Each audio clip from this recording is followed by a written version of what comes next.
The day I bought the land was the first time in years I felt like I could finally breathe. It wasn't much, just under 2 acres tucked behind a bend off a county road, but it was mine. No HOA, no nosy neighbors, no community rules telling me what color mailbox I could have or what kind of grass was acceptable. Just open space, sky, and peace. After years of city living and stacked apartment buildings where I could hear my neighbor's microwave beeping through the drywall, I wanted solitude. I didn't want to borrow sugar. I didn't want to wave at the mailman. I wanted land. Not a lifestyle. Not a club. Just land. The realtor had called it a sleepy French lot. At the edge of a planned community still being developed. It was technically adjacent to a subdivision, but zoned outside of it. No association, no covenant, no shared responsibilities. And that was what sold me. It was affordable because the developer hadn't figured out what to do with it, and I jumped on it before someone else could. It was the best decision I ever made. And the worst, the first few months were bliss. I built a modest ranch-style home with a wide porch and a detached workshop where I could finally finish restoring my grandfather's old Chevy. The mornings were quiet. The nights were clearer than anything I'd seen in years. I remember the first time I stood out back and just listened. No sirens, no traffic hum, just crickets and the occasional owl. That silence became sacred. I didn't realize how rare it was until it started disappearing. The first sign of trouble was subtle. People started cutting across the back of my property. Teenagers mostly, walking from one side of the subdivision to the other. I thought nothing of it at first. I figured maybe they didn't realize it was private land. I put up a few polite, no trespassing, signs and left it at that, but the foot traffic didn't stop. It got worse. Then one morning, I came out to find 3 cars parked in what I thought was clearly my driveway, their drivers unloading coolers and folding chairs. A family had set up a picnic on my back field like they were at a park. I walked out calmly and asked what they thought they were doing. The woman smiled, confused. "We're just using the green space," she said. I told her it wasn't green space. It was my land. She laughed like I'd made a joke. No, she said, pointing toward the sidewalk. "This is part of the community greenway. It's on the brochure." Brochure? I asked her where she got that information, and she pulled a glossy pamphlet from her car's dashboard. I flipped through it. There, in color, was my property, shaded in soft green, labeled as Community Picnic Field, Open Access. There was even a map showing walking trails crossing directly through the center of my land. I told her again, calmly, that this was private land. That I wasn't part of the HOA. That I owned it outright, and never agreed to any easement. She looked unconvinced. A few minutes later, a man in a polo shirt with the subdivision's logo on the chest arrived in a golf cart, clearly summoned by the woman. He introduced himself as Brad, a compliance liaison with the HOA. That title should have told me everything. We stood under the sun while he informed me that my land had, historically, been used by the neighborhood for events and access, and under something he called prescriptive easement law. I had no right to deny access. I laughed. I told him I'd lived here 6 months. I'd never seen a soul on that land before I bought it. He smirked and told me that time and usage could establish precedent, and that perhaps I'd better familiarize myself with the community handbook. That was the moment the tone shifted. He wasn't just an annoying neighbor anymore. He was a threat. That evening, I called the county recorder's office. They confirmed what I already knew. I owned the property, free and clear, with no easements, historical or otherwise. I asked them about the HOA's claims, and the woman on the phone sighed before saying I was the 3rd call like that in 2 weeks. It wasn't a misunderstanding. It was a tactic. Over the next few days, the signs on my fence started disappearing. I'd nail one up, and it would be gone the next morning. New pathways were being worn through the grass. People would stand just outside my kitchen window taking photos of my house. Kids would ride bikes through the yard like it was a playground. One afternoon, I found a stranger setting up a volleyball net between my workshop and the back tree line. I confronted Karen the first time after a group tried to hold a community brunch on my front lawn. She was the HOA president, and she carried herself like a politician who hadn't lost an argument since high school. She was dressed like she'd just stepped off a real estate ad, pressed white blouse, clipboard in hand, fake smile sharpened to a razor's edge. When I told her what was happening and demanded it stop, she sighed like I was being unreasonable. She handed me a printout of zoning maps that, according to her, indicated shared community responsibility for visual appeal. Whatever that meant. I asked her to leave. She called me difficult. That word hung in the air like a challenge. What followed over the next 3 months was a campaign of slow, deliberate pressure. Notices appeared taped to my fence about non-compliance with community aesthetics. HOA newsletters referenced me indirectly. Certain properties on the border of the community that needed alignment. I received letters from new residents claiming they were promised access to the green space behind their homes, my land. Then the real estate listings began. I found them by accident. Listings for new homes in the subdivision were posted online, and each one proudly advertised access to walking trails, picnic grounds, and private HOA park space. That, once again, included my lot in their diagrams. They weren't just trespassing. They were profiting. They were selling land they didn't own. That was when I stopped playing nice. I didn't announce what I was doing. I didn't send a letter, make a phone call, or call a town meeting. I simply acted. I ordered steel posts, industrial-grade fencing panels, concrete anchors, and 2 locking gate systems. I didn't go cheap. I wasn't building a decorative backyard fence. I was building a fortress. The morning the materials arrived, I saw the golf cart start circling. HOA board members I'd never met before drove slowly past my house, taking pictures. One even stood at the edge of my property and muttered into a phone while pointing at the back field. I ignored them. I had work to do. It took a full week, but when it was done, there were no more access paths, no more walking trails, no more ambiguity. The entire perimeter of my property was sealed. No gate on the back end. No gaps. No line of sight into my yard from the community sidewalk. What used to be wide open was now protected. A few neighbors tried to argue with me while I worked. One woman yelled from the sidewalk that I was changing the neighborhood's character. Another man said he'd been jogging through my field for years and claimed I was ruining the ecosystem. I didn't engage. I wasn't interested in debate. I had spent months being polite, reasoning, presenting facts. All of that had been twisted, ignored, or weaponized against me. So I closed the gates, padlocked them, and let my actions speak. That night, I slept better than I had in weeks. The silence felt earned. 2 days later, I received a certified letter. The envelope bore the HOA's emblem and was worded with all the pretentious gravity of a Supreme Court ruling. They were demanding that I remove the fence, that I attend a compliance hearing, that I cease obstructing community access to shared space. They cited maps. They cited community plans. They cited historical precedent. They even included a photocopy of the subdivision's promotional materials with my land highlighted in green marker. I laughed when I saw that part. They didn't have a leg to stand on. Not legally, not ethically. But they were hoping I didn't know that. They were betting I would be intimidated. Instead, I retained an attorney, not just any lawyer. I hired a property rights specialist who had experience dismantling fraudulent easement claims.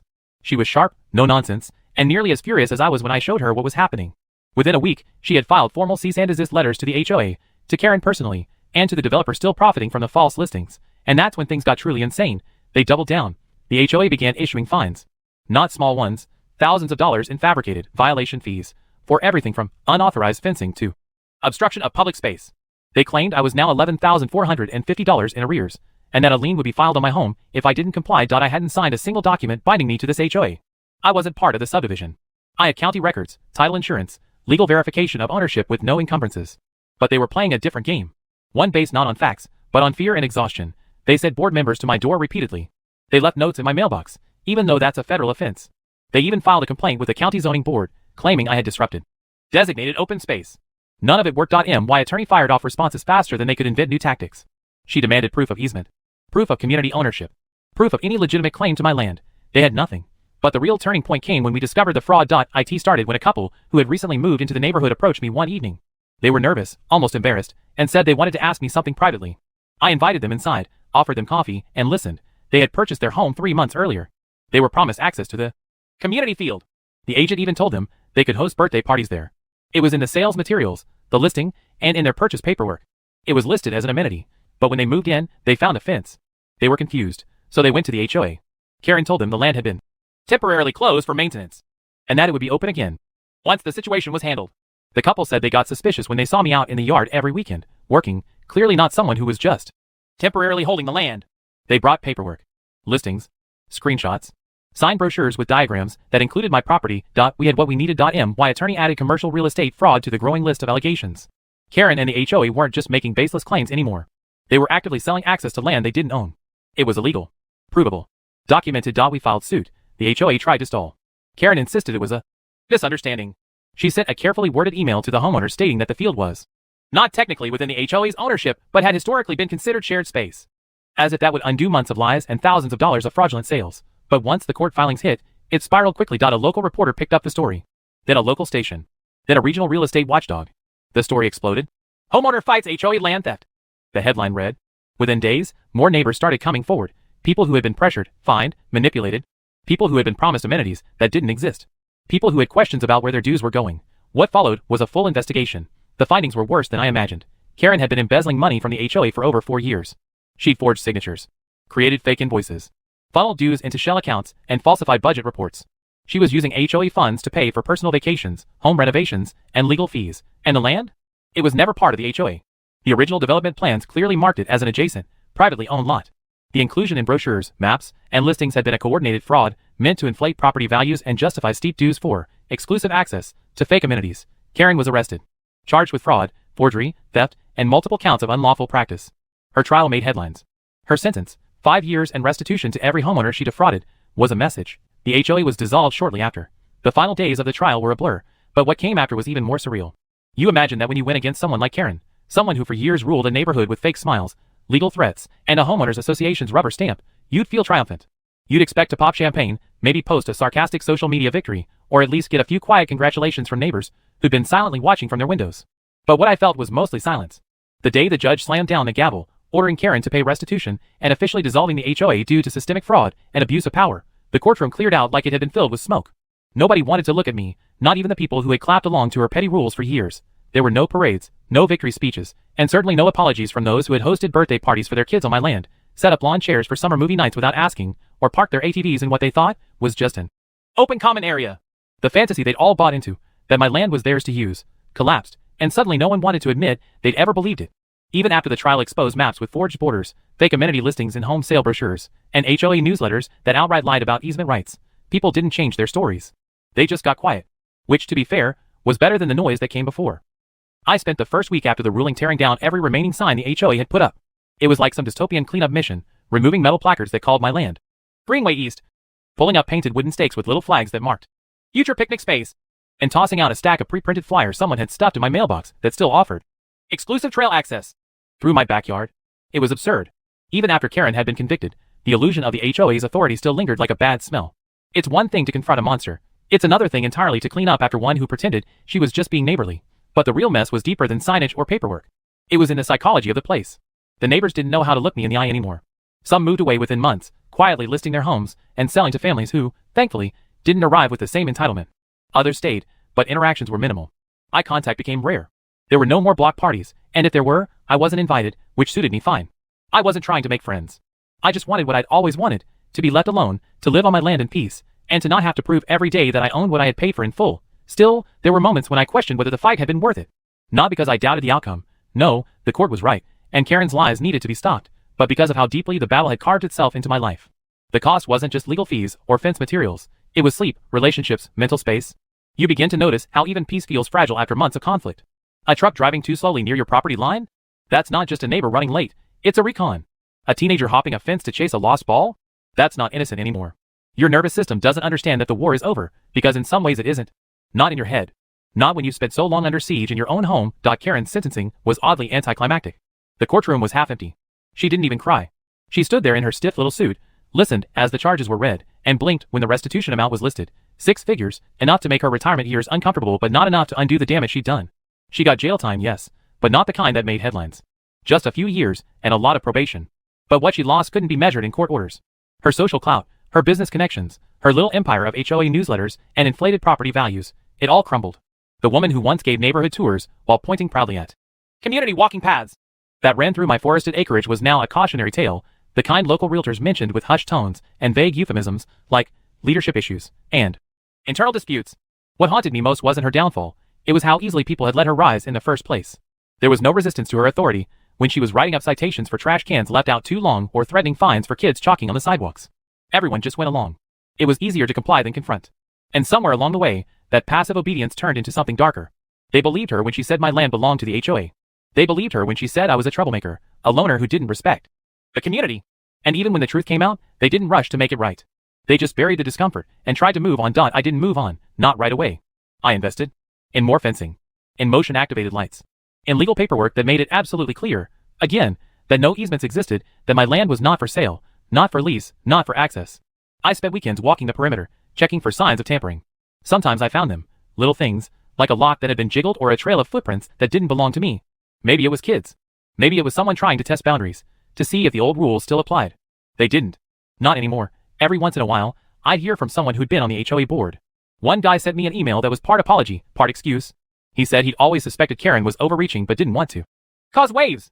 Another woman cornered me at the grocery store and said she was just going along with what the bylaws said. I didn't ask them for apologies. I didn't need them. You learn pretty quickly that forgiveness isn't always the point. Sometimes the point is just clarity. Knowing what happened. Seeing who stood where when things went sideways. Over time, something resembling normalcy returned.